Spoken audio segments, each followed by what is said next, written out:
Est-ce qu'il vous est déjà arrivé de vouloir concevoir comme ceci et de finalement faire quelque chose comme ça, ou de vouloir faire quelque chose comme ceci et de faire quelque chose comme ça, ou encore de vouloir faire quelque chose comme ceci et de faire quelque chose comme ça à la fin, ou encore, bon, je pense que vous avez capté l'idée. En fait, il y a quelques jours,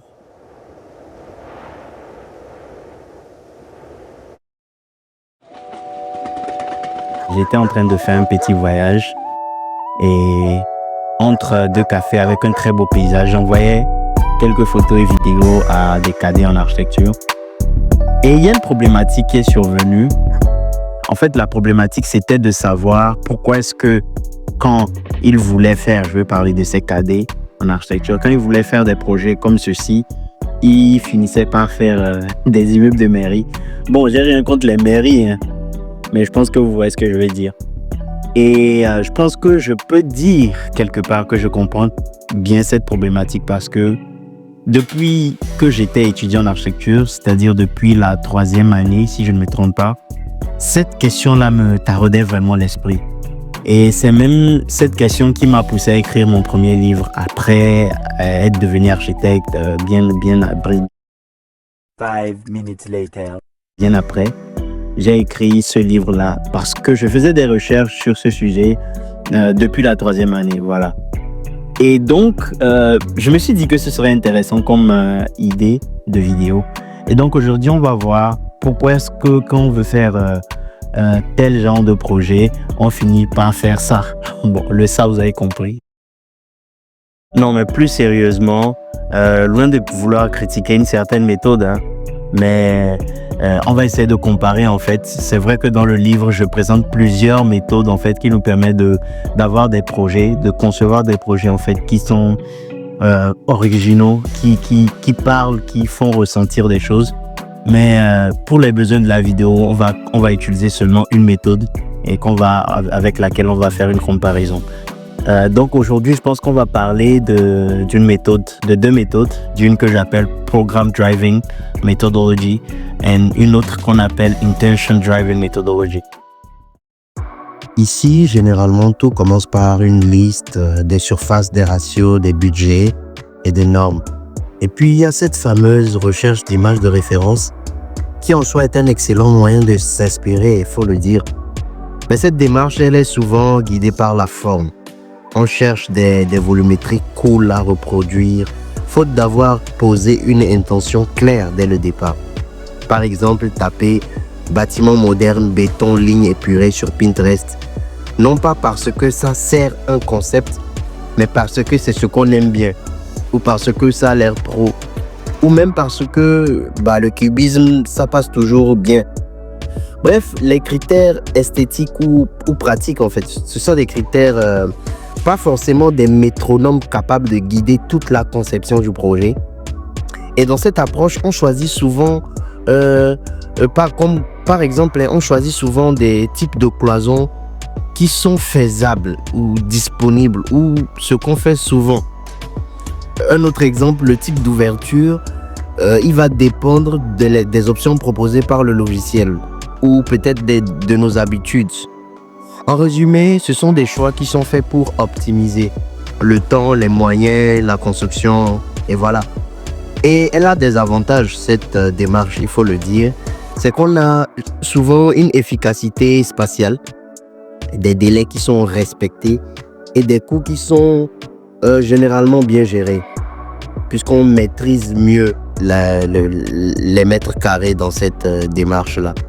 Mais les risques qu'on a parallèlement, c'est qu'on a peu ou pas de récit généralement dans ces bâtiments, dans cette démarche-là, et une faible identité.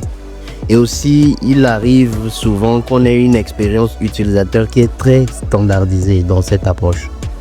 Pour ce qui concerne l'approche Intention Driving, dans cette démarche, on ne commence pas souvent par le programme, mais par une idée, par une émotion, une image mentale. Un mot-clé, un souvenir, une atmosphère. C'est parfois un mot simple comme refuge, lien, respiration. Parfois, c'est juste une scène. La lumière qui filtre à travers un feuillage. la tension d'un seuil, le silence d'une matière brute. Et ensuite, le programme devient un support, un terrain à modeler comme pour incarner une intention. Ici aussi, on fait des recherches de référence.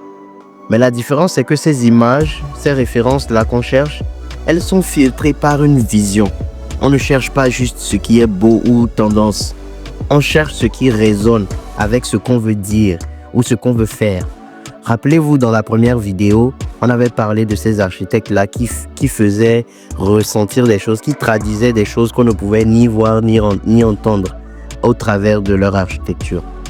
Et dans cette démarche-là, c'est-à-dire le intention driving, si on part d'une idée, par exemple, comme accueillir avec douceur, alors on ira chercher des références qui traduisent ça par la lumière, la matière, les parcours et bien d'autres choix.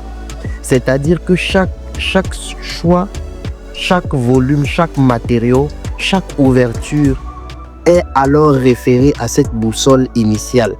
Le type de cloison, par exemple, ne sera pas choisi uniquement pour sa faisabilité, mais aussi pour ce qu'elle dit de l'espace. Est-ce qu'elle isole? Est-ce qu'elle suggère? Est-ce qu'elle unit?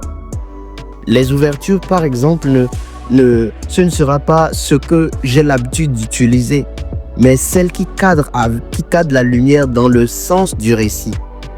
Bien évidemment, cette méthode aussi demande plus de va-et-vient, prend plus de temps parfois, et même souvent, très souvent. Et il faut équilibrer l'idée et les contraintes.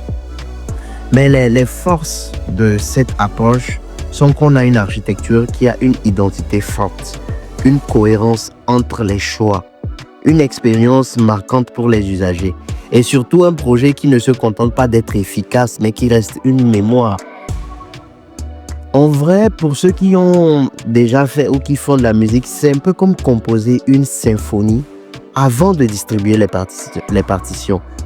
Tout le monde joue la même mélodie parce que la musique existe déjà. Donc, si on doit faire une sorte de récap, on dira que cette approche de programme driven, bon, depuis j'ai dit driving, mais bon, c'est driven, program driving, intention driven. Donc, pour faire une sorte de récap, en fait, les risques qu'on peut avoir dans cette approche de programme driven, c'est que le projet il n'a pas de récit, il ne raconte pas quelque chose en particulier. On dira qu'il remplit juste une fonction qui remplit juste une fonction, désolé. Hein. Et il manque d'esthétique générale. On peut dire ça aussi d'un tel projet qui suit une approche de programme driven. Et c'est-à-dire qu'il n'a pas un caractère instinctif. Goodbye. Elle me blessait. Un caractère instinctif. C'est-à-dire qu'il manque un caractère instinctif au projet. Et parfois, les choix techniques sont quelquefois déconnectés. Hein. C'est-à-dire que les matériaux, les ouvertures et tout ce qui va avec, les choix sont faits par habitude en fait. Ils sont faits par habitude au lieu d'être faits par cohérence globale, on va dire. Et les risques qu'on peut avoir d'un autre côté pour l'approche de intention driven, c'est que on a un excès de concept, c'est-à-dire que on a une idée forte, mais on a peut-être parfois trop d'idées et elles sont floues, on n'arrive pas à les concrétiser en fait. Et pour un autre risque qu'on peut avoir dans cette approche-là, c'est que la réalité technique rattrape le projet. C'est-à-dire que on oublie les normes, on oublie en fait que c'est un projet qui sera fait à l'échelle. Donc il faudra qu'il respecte des normes, il faudra qu'il respecte des règles et il faudra qu'il puisse être techniquement réalisable. Voilà. Un autre risque qu'on peut encore avoir, aussi avoir, c'est le temps de conception qui est relativement long dans cette approche d'intention driving parce qu'il faut faire beaucoup d'allers-retours. Il faut s'assurer en fait que tous les choix qui sont faits dans le projet matchent avec l'intention de départ. Et donc, voici généralement les risques qu'on peut avoir des deux côtés. Mais de toutes les manières, en général, on peut dire que les deux approches, elles sont bonnes. L'idéal et l'essentiel, je dirais, c'est de savoir en fait matcher les deux, c'est-à-dire avoir une idée cohérente dès le départ et en même temps ne pas oublier les réalités. Mais en même temps, c'est un tout qui fait la bonne architecture, c'est un tout qui fait l'architecture de nos vies. C'est-à-dire que c'est cette approche de programme driven et intention driven qui va conduire le paysage en fait urbain architectural de nos villes. Donc en soi, je pense que chaque architecte choisit. Voilà, voici à la fin de la vidéo. J'espère que vous avez aimé la vidéo. Et n'hésitez pas à mettre des commentaires. Bon, c'est comme ça on dit d'habitude, non? N'hésitez pas à mettre des commentaires et à dire en fait si vous voulez qu'on aborde des sujets particuliers ou si vous avez même des questions par rapport à ce thème-là ou à d'autres thèmes.